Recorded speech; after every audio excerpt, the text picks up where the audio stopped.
Mega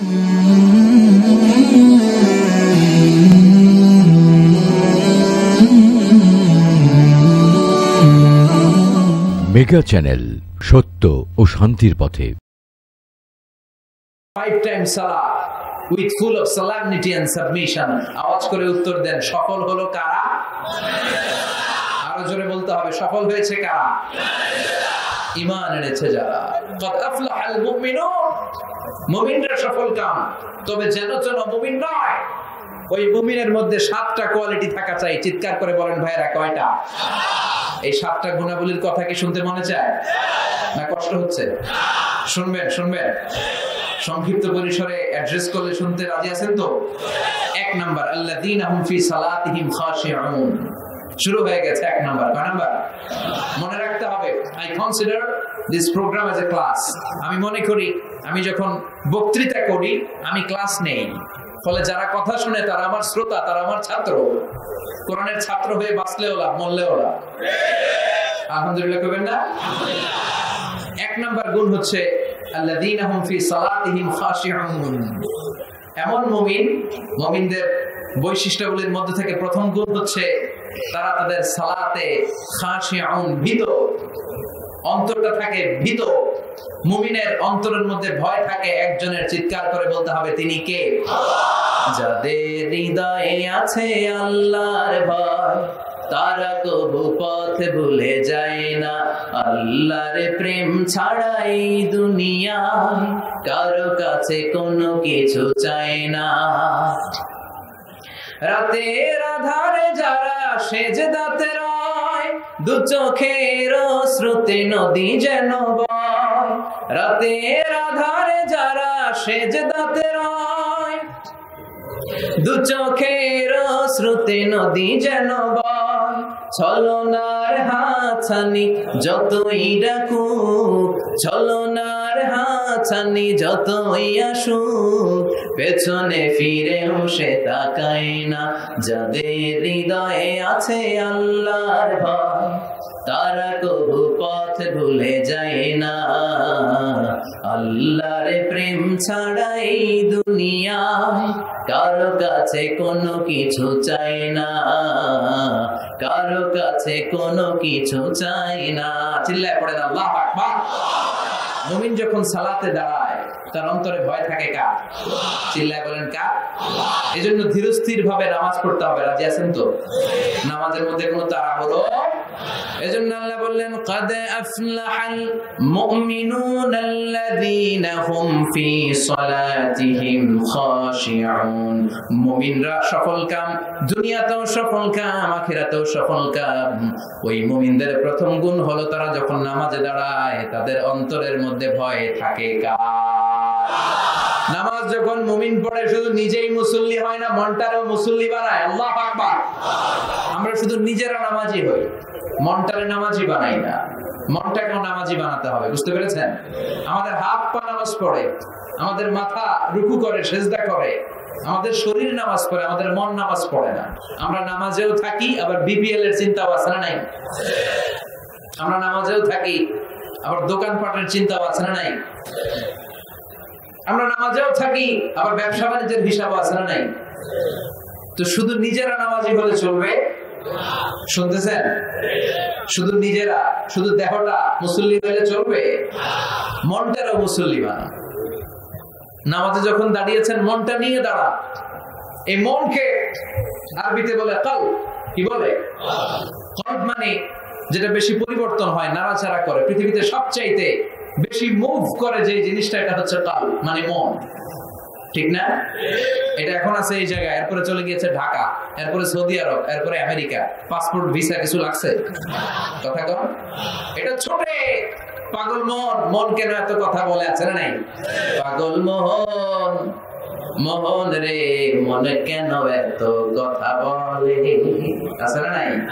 কত কথা যেটা বলে, কত কিছু যেটার মধ্যে আসে, আর কোথায় কোথায় যে সে ছুটে বেড়ায় কেউ জানে না। এজন্য এই মনটাকে নামাজি বানাতে হবে। এটাই হচ্ছে আল্লাযীনা হুম ফি সালাতিহিম।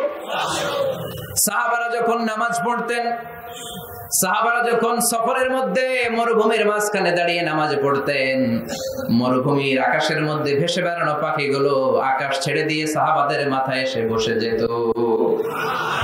কারণ পাখিগুলো মনে করতো এগুলো খেজুর গাছ। কি মনে করতো? নোয়াখালীর ভাইয়েরা খেজুর গাছ আছে, খেজুরের রস পাওয়া যায়, পছন্দ করেন, খান তো আপনারা। খেজুর গাছ, খেজুর গাছ মনে করে সাহাবাদের মাথার মধ্যে বসে যেত। সাইয়েদনা আলী রাদিয়াল্লাহু তাআলা আনহুর পায়ের মধ্যে একবার যুদ্ধে তীর ঢুকেছে, জখম হয়েছে ব্যাপক, গোশত ভেদ করে, মাসল ভেদ করে হাড়ি পর্যন্ত পৌঁছেছে। এই তীর তো আর বের করা যায় না, টান মারলে এমনি চিৎকার দিয়ে ওঠে। বিশ্বনবী বললেন, বেলাল আকিমিস সালাহ, নামাজের ইকামত দাও। আরেক সাহাবীরে বললেন, আমি যখন নামাজের মধ্যে ঢুকে যাব তুমি নামাজে দাঁড়াবা না, পরে নামাজে শরীক হবা। নামাজের মাঝখান দিয়ে আমার মেয়ের জামাই আলী যে এইখানে দাঁড়িয়েছে ওই জায়গায় চলে যাবা। আলীর ডান পায়ের মধ্যে দেখবে একটা তীর ঢুকেছে। সে যখন নামাজের মধ্যে থাকে আলীর পা থেকে টেনে টেনে তীরটা বের করে দিবা। বিশ্বনবী নামাজ শুরু করলেন, প্রথম রাকাত শেষ, দ্বিতীয় রাকাতে দাঁড়ালেন। ওই সাহাবী বিশ্বনবীর কথা মতো কাতারের মাঝখান দিয়ে ঢুকে সাইয়েদনা আলী রাদিয়াল্লাহু তাআলা আনহুর পায়ের কাছে চলে গেলেন। দেখলেন মারাত্মক জখম হয়েছে, তীরটা ধরলেন, গায়ে যত জোর ছিল জোরসে টান মেরে তীর বের করলেন, ফিনকি দিয়ে রক্ত বের করলো। সাইয়েদনা আলী টের পায় নাই। সুবহানাল্লাহ পড়েন। সালাম ফিরে বিশ্বনবী নামাজ শেষ করলেন। সাইয়েদনা আলী দেখে পায়ে তীর নাই, চারদিকে শুধু রক্ত আর রক্তের সয়লাব। ডেকে বললেন, ও নবী, আমার পায়ের তীর কোথায়? বিশ্বনবী বললেন, আমার আদেশে আমার এক সাহাবা তোমার পা থেকে তীর বের করেছিল আলী। আমি জানি তুমি যখন নামাজের মুসল্লায় দাঁড়িয়ে যাও দিন দুনিয়ার কোনো হুঁশ তোমার থাকে না রে আলী। তুমি যখন নামাজে দাঁড়াও তোমার মনটারে নিয়ে তুমি দাঁড়াও। তোমার মন ডানে ছোটে না, বায়ে ছোটে না, বাড়িতে যায় না, কোথাও যায় না। তোমার মনটা সরাসরি আল্লাহর আরশে উঠে যায়।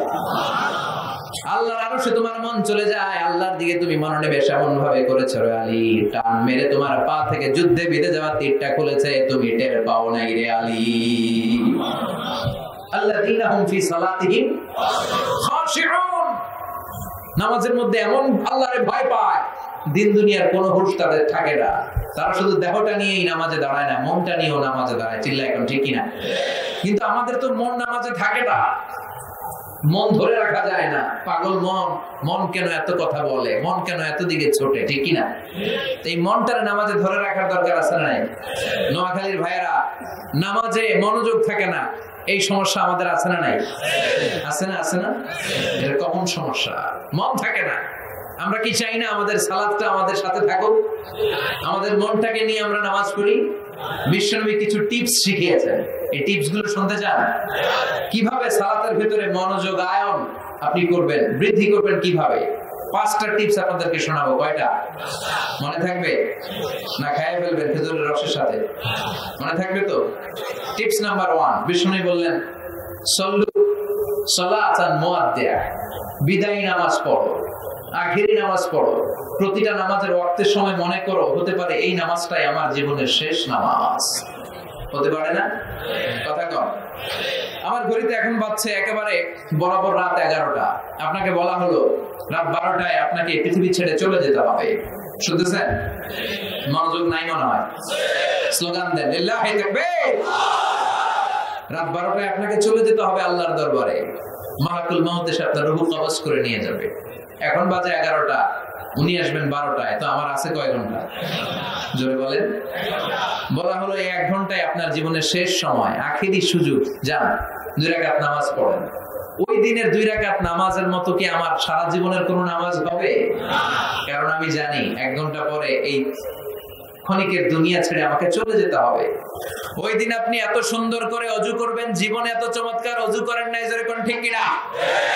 ওই দিন আপনি এত চমৎকার করে জামা পরবেন, হাতে পায়ের মধ্যে আতর লাগাবেন, জায়নামাজে দাঁড়িয়ে আল্লাহু আকবার বলে নামাজ শুরু করবেন। কাঁদতে কাঁদতে আপনি কিয়াম করবেন, রুকু করবেন, সিজদায় যখন যাবেন, সিজদায় যে কাঁদতে কাঁদতে কাঁদতে কাঁদতে ওই দিন আপনি জায়নামাজটারে চোখের পানি দিয়ে ভিজিয়ে দিবেন, ঠিক কিনা?